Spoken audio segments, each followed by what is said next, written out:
Hi, so I'm gonna be presenting today about anti-NMDA autoencephalitis.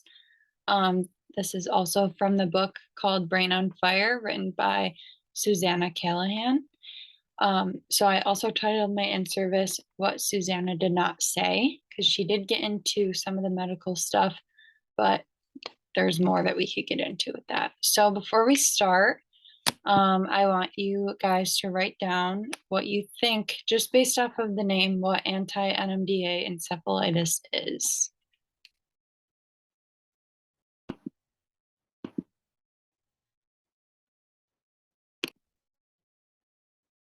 Okay, so now that you guys have written down what you think it is, I'm going to tell you a little bit about it. So, anti-NMDA autoencephalitis is an autoimmune disease where the body creates antibodies against the NMDA receptors in the brain, which this disrupts normal brain signaling and causes encephalitis or the inflammation of the brain. So here in the first paragraph, I kind of went into that stuff. It disrupts brain signaling in the hippocampus and the cerebral cortex because the receptors do play a role in learning and spatial memory. So normally this onset occurs in between the pediatric and adult age, which we'll later get into. But the pediatric symptoms include altered consciousness, seizures, ataxia, and autonomic instability. And then on the other hand, the adult symptoms are psychosis, abnormal behavior, memory impairment, and hypoventilation, which these would just be easier to pick up on as an adult because they're fully developed and people kind of know how they act, versus with pediatric, children are moody and they might act different depending on hunger levels, attention span, things like that. So as I mentioned, what the receptors do, they're activated by glutamate and they deal with the excitatory patterns, which is why it's the autonomic symptoms that they experience. The prevalent population is female over male, greater than male, with a ratio of 8 to 2 and the mean age of 21 years old. And then those with ovarian teratoma and herpes simplex encephalitis are known triggers of NMDA autoimmunity. So in the book, it said that in many cases, that's what the patients would present with. But in Susanna's case, she didn't present with that. History of disease. So structural and functional impairments of NMDA receptors can lead to neurodegenerative and cognitive disorders. So this is saying that some of the symptoms and the way the patient presents can be similar to Alzheimer's, Parkinson's, Huntington's, neuropathic pain, epilepsy, and psychiatric disorders. Oftentimes this does go misdiagnosed and people can end up in psychiatric centers and things like that. And as in the book, we did notice that oftentimes people did misdiagnose her with things like mono, and it's just important to take a thorough history of people. So the prognosis, the recovery is slow, and the recovery occurs in reverse of symptom onset.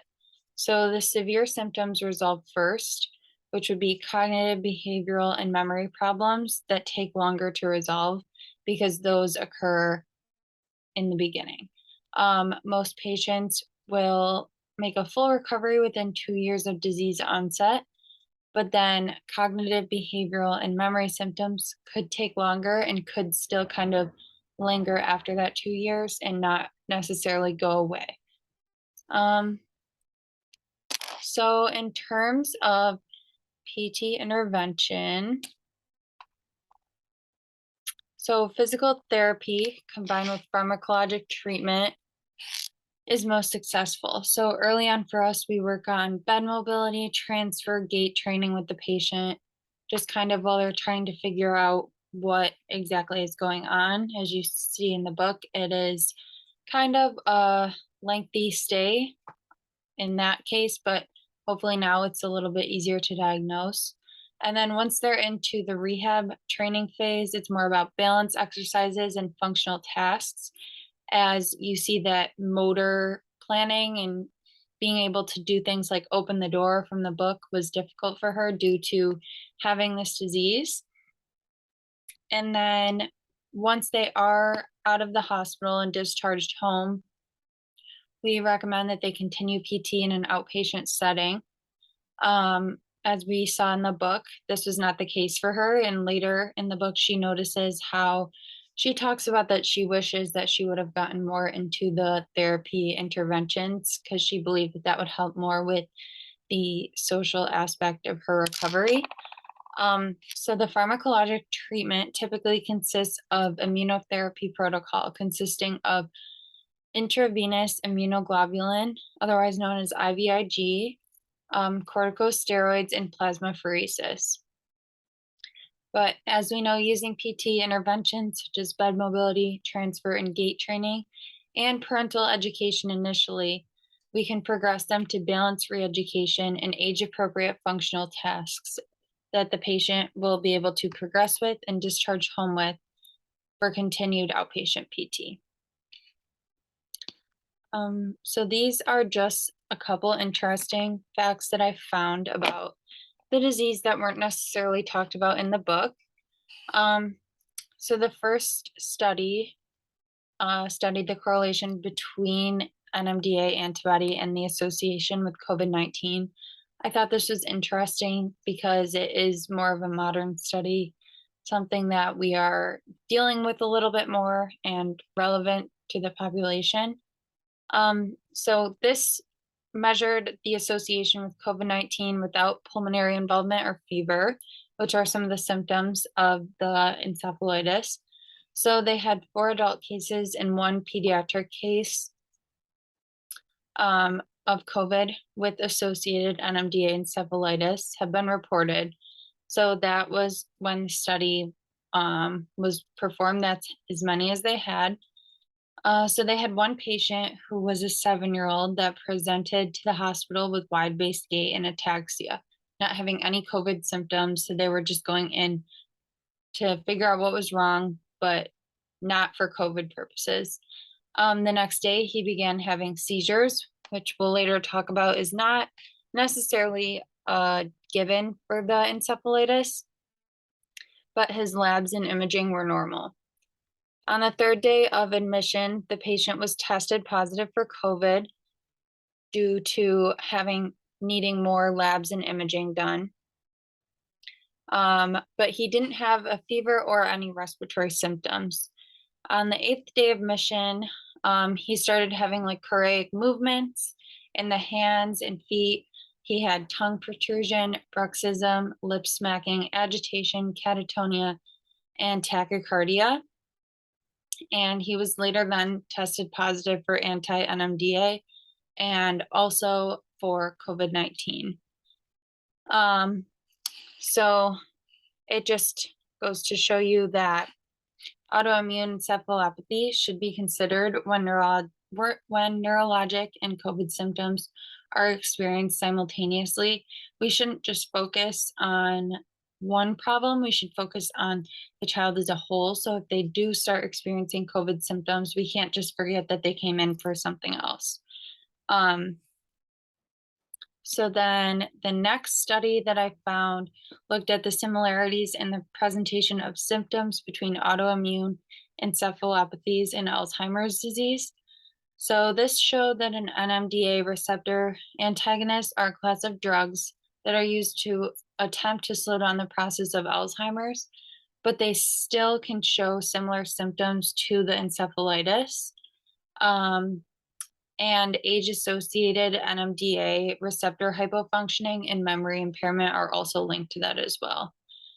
And in general, not with the encephalitis, but because we all have NMDAs, just not in the amount that you do with the pathology, NMDA receptor hypofunctioning is due to decreased D-serine, which causes age-associated cognitive decline, which is why it's so similar to the Alzheimer's and the other diseases like Parkinson's, Huntington's, as we mentioned above.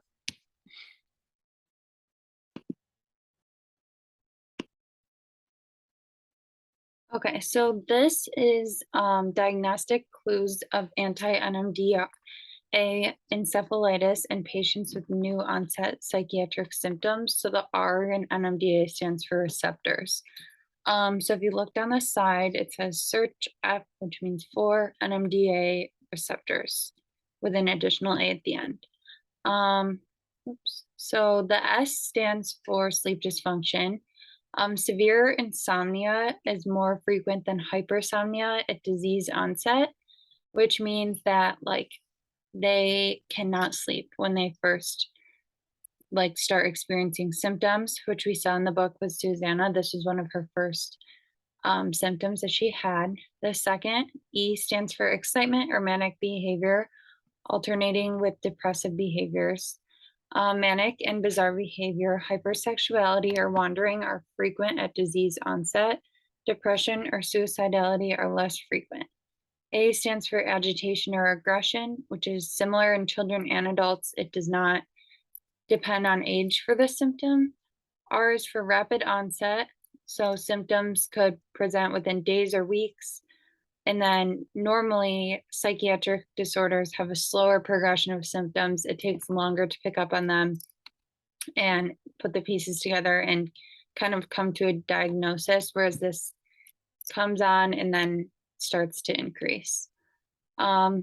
Children and young adult predominance, which is what we talked about, for the median age of disease at onset is 21 years, with females being more likely than males to get it with an 8:2 ratio. The H stands for history of psychiatric disease is absent.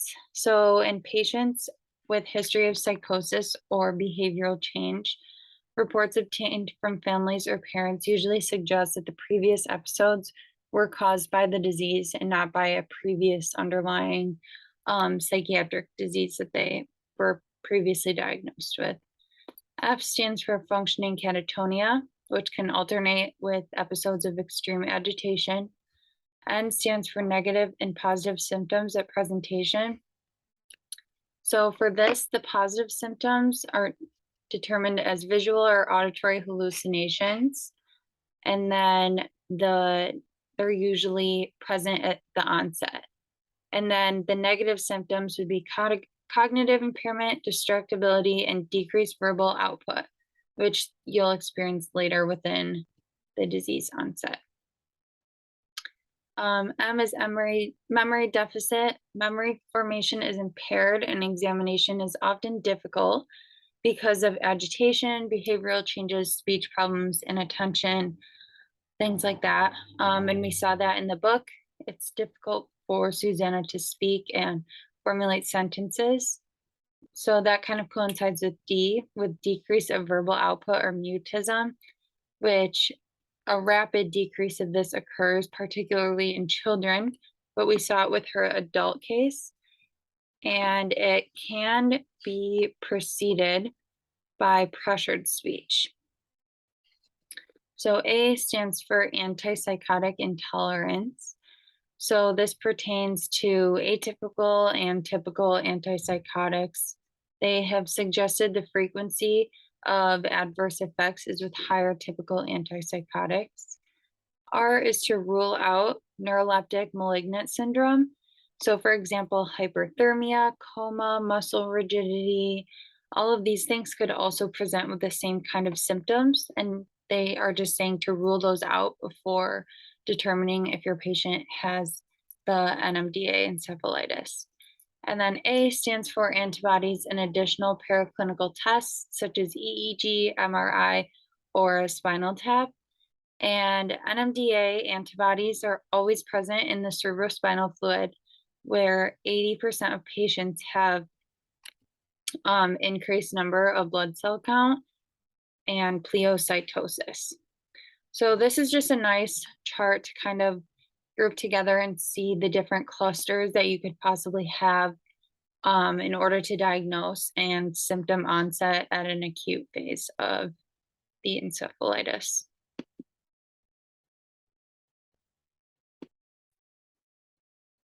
Okay, so I want to finish the presentation with a couple questions. So the first question is, what part of the brain do you think is the most commonly affected area in anti-NMDA encephalitis? So we kind of talked about this. You have to think about the symptoms that we talked about here in order to guide your answer for this one. So then the right answer for this one is the hippocampus.